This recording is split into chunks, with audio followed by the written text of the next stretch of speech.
Hello, नमस्ते। कैसे आप सब। आज की हमारी कहानी है सास का बुढ़ापा।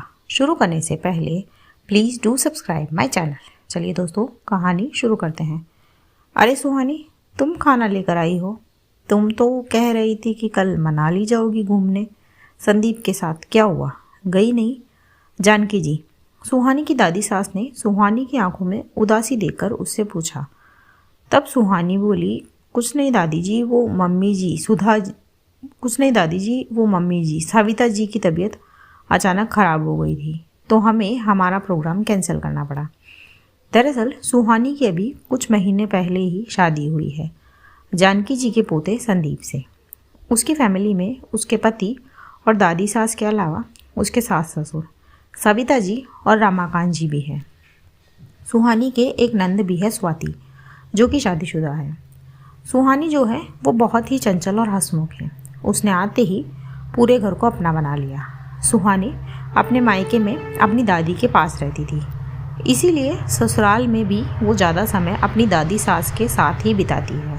खैर, फिर जानकी जी सुहानी से बोली, सुहानी जाकर सविता से बोलो कि मुझे उससे कुछ बात करनी है अकेले में। फिर सुहानी ने जाकर अपनी सास से कहा कि आपको दादी जी ने बुलाया है। फिर सविता जी अपनी सास के पास गई और बोली, कहिए अम्मा जी, आपने मुझे बुलाया? तब जानकी जी बोली, हाँ सविता, मैंने बुलाया तुमको।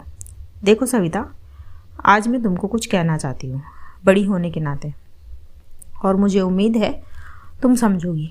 तब सविता जी बोली, जी कहिए, क्या कहना है? फिर जानकी जी ने कहना शुरू किया, सविता, तुम मुझे बिल्कुल भी पसंद नहीं करती, ये बात मैं जानती हूँ, और इसकी वजह भी मैं ही हूँ, ये भी मुझे पता है, क्योंकि मैंने कर्म ही ऐसे करे हैं। जब इस घर में मेरी सत्ता थी, मेरा राज था, मैंने तुमको बहुत परेशान किया है। तब मैं सास होने की ऐठ में थी, अकड़ में थी। मैंने तो तुम्हारी और मेरे बेटे तक की नहीं बनने दी। बहुत लड़ाइयाँ करवाई, यहाँ तक तुम दोनों को साथ समय तक नहीं बिताने देती थी। पर तब मैं ये भूल गई थी कि मैं भी बूढ़ी होऊंगी। मैं इस भ्रम में थी कि इस घर में हमेशा मेरा ही राज रहेगा, और आज देखो मेरी उम्र हो गई, अब इस घर पर तुम्हारा राज है। तो मुझसे इस घर में कोई मतलब नहीं रहता। मैं अकेली मेरे कमरे में बैठी रहती हूँ। हाँ, खाना समय पर मिल जाता है, पर मेरे साथ वक्त कोई नहीं बिताता। वो तो जब से सुहानी आई है वो ज़रूर मेरे पास आ जाती है। खैर, मैं तुमसे ये कहना चाहती हूँ कि जो गलती मैंने की है वही गलती तुम मत करो, नहीं तो तुम मुझ में अपना भविष्य देख सकती हो। आज जो मेरे साथ हो रहा है, कल तुम्हारे साथ होगा। कल तुमने सुहानी और संदीप का घूमने का प्रोग्राम कैंसिल करवाया। मैं नहीं जानती तुम्हारी तबीयत वाकई ख़राब थी या तुमने ये सब जानबूझकर करा, पर जहाँ तक मेरी अनुभवी नज़रें कहती है, ये तुमने जलन में आकर किया है। देखो सविता, ये सब करके तुम आज शायद खुश हो लो, पर तुम अपना बुढ़ापा ख़राब कर रही हो। इस तरह तुम अपनी बहू की नज़रों में अपनी इज्जत कम कर रही हो।